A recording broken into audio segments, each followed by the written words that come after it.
And that's the end of our video. Don't forget to like, subscribe. क्या कर रहा है bro? Take चालू है अभी भी. कौन सा? MG? वो लाल वाला ZS EV. Okay guys, are we done? Are we done with this video? Can I sort of head over there? Because I've been waiting to drive this for a while now.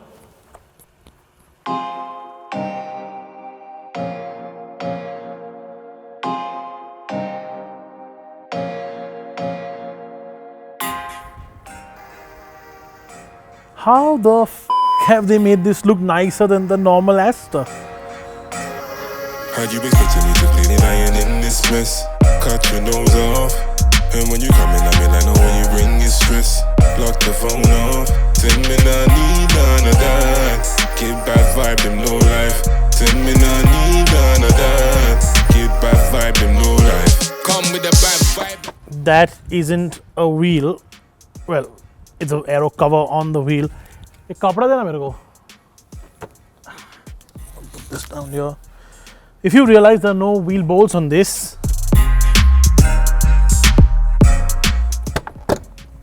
there you go. That's the alloy wheel behind it. This is a rather fancy looking aero cover, but it does look sort of nice. It looks very EV-ish, doesn't it?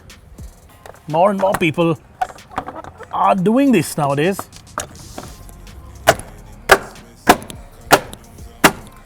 Reminds me of the days where we had these big covers on Premier Padminis.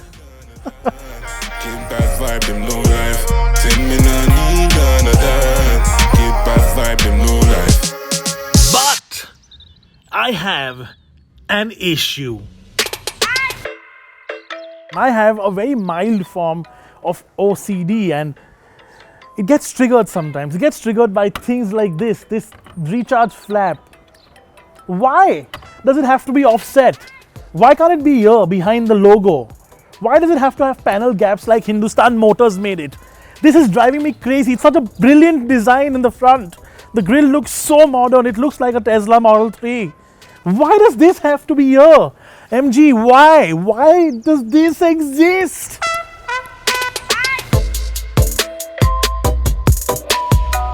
Okay, calming down. This is supposed to have a bigger battery pack as compared to the pre-facelift car and 42 kilometers more range officially. It's charged to 100% and the range... What?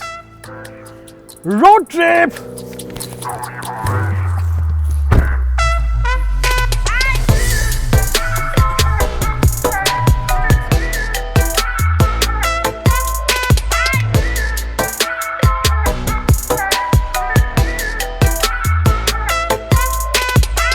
Okay guys, I'm gonna actually change careers now, so this is probably my last video on PowerDrift. I'm gonna now be a rapper and I'm gonna give you a sneak peek on my first bars that I've ever written, and here it goes, okay? What?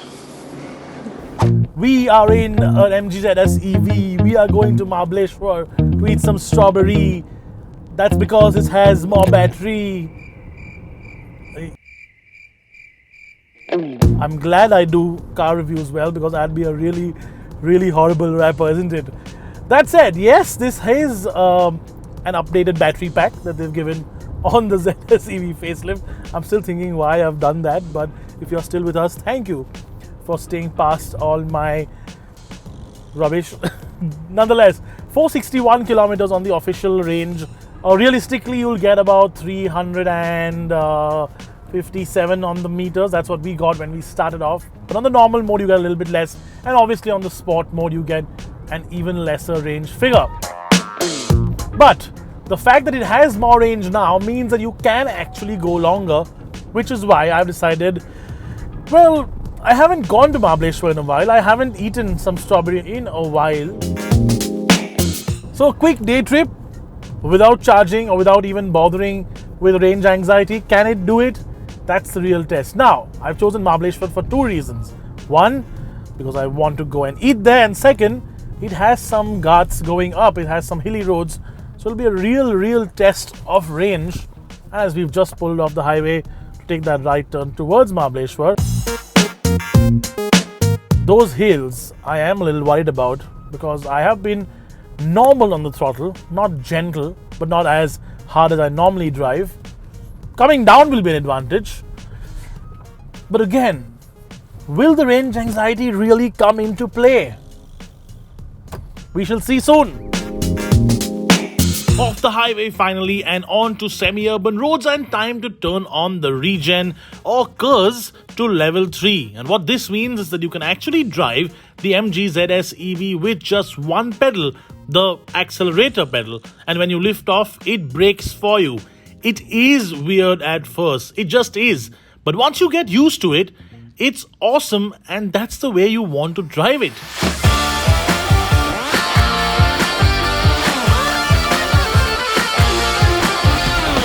You know, as a blast from the past goes, this road is special to me for several reasons. One being, this used to be a bit of a rally stage at one point of time.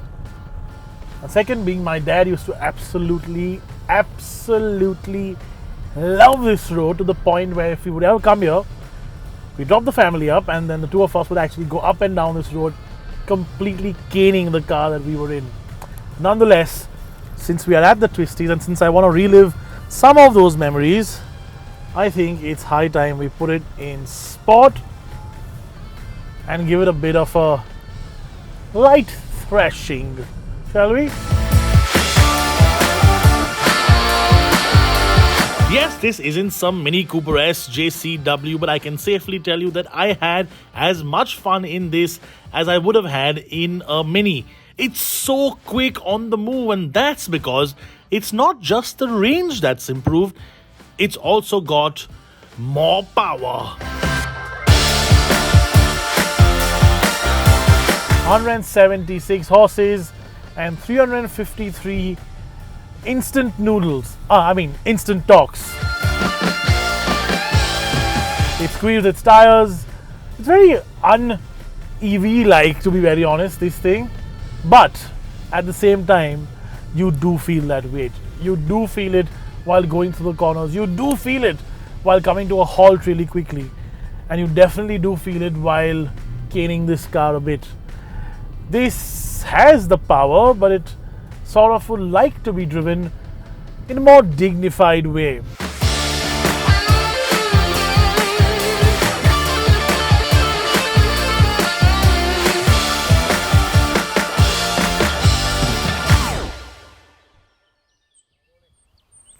So welcome to Mahabaleshwar, a place that's super famous for its awesome vistas, even more beautiful homes, and of course, strawberries. Now, I could have easily gone and bought some from the side of the road, but since we are doing this with an electric car, I thought we'd do this organically, straight from the farm to my tummy.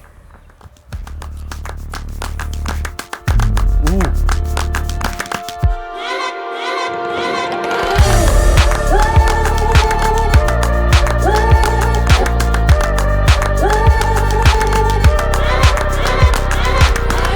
We started off with wanting a couple of kilos, but at the end of it all, I had 40 kilograms of strawberry packed into the boot. You know, I'm a good friend and all, you see.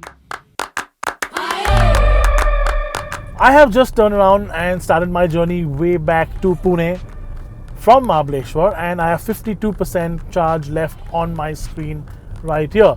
And that should be more than enough, considering the fact that while coming up to Mahabaleshwar, not only was I on the sport mode coming up the ghats, which anyways saps into the electric charge that you have left in the battery, but also I did drive it a little hard. Going down though, I'm going to be more gentlemanly with this car, put it into the normal driving mode and just cruise nice and easy.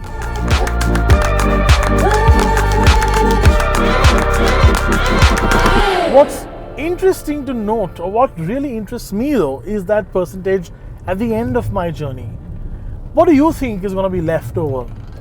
In fact, why don't you comment in the comment section now and tell me what you think will be left, because if I have say 20% or 15% left, that means I could do this journey comfortably, even while driving a little spiritedly, and that makes an EV really usable. That makes the MG ZS really usable. So don't skip to the end of the video, comment now, and then we'll actually have a look at what that real percentage at the end of the video when we do finish our journey is. And then we came across something that you only get in an EV. The battery charge and range actually increasing as you drive. Coming down the Ghats, it was actually at 49% and became 48%, and now it's back up to 50%. The regen is actually working, it's actually giving me power.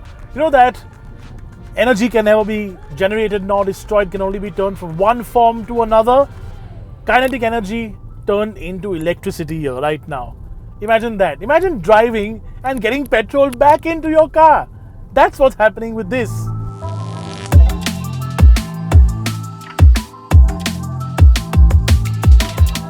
You know, amongst all the activities we've been doing today, the driving really hard and the strawberry picking, and you know, we've picked some really nice strawberries. In fact, I've got one right here with me. I mean, look at this. Look at this for size. Look at this compared to my face. It's like what Marvel would have a strawberry look like. It's huge, isn't it? I'm going to chomp on it a little later as a snack. The one thing I did forget to talk about was the fact that one of the biggest upgrades on the ZS EV is now the interior. Now, obviously, we've seen this exact interior in the Aster, so it's not new, but it is new for the ZS EV. It's an upgrade from what the car originally had. Obviously, that sort of screen that was in the dashboard is now a more tablet-like screen. It runs really well, great user interface. Although, as with the Aster, you do have to go through menus, you do have to go through things with multiple clicks if you want to reach somewhere. But you also get a digital instrument cluster, and you get some faux carbon fiber leather sort of material on the dashboard, and everything in general is very well built. Now, unlike the Aster that gets that beautiful red and black two-tone interior, this gets a fully black one, and honestly, you know what, this really feels premium, it really feels nice, and it is more expensive than an Aster. It's considerably more expensive than an Aster. So this justifies, it feels quality, it sort of exudes premiumness with this all black interior. Overall, as with the petrol powered version of this same car, this is a nice place to be.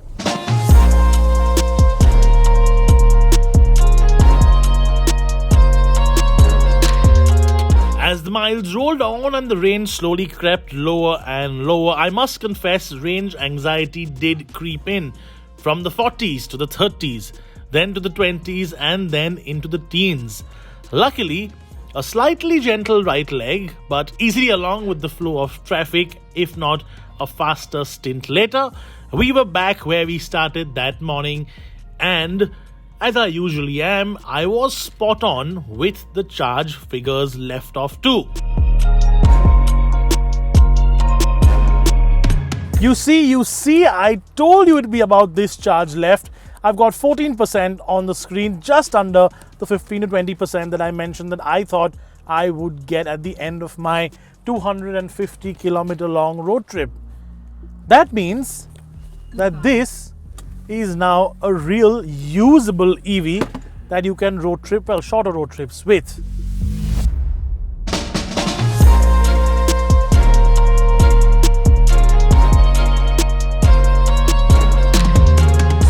This then is more than just a visual update and a new interior. As facelifts go,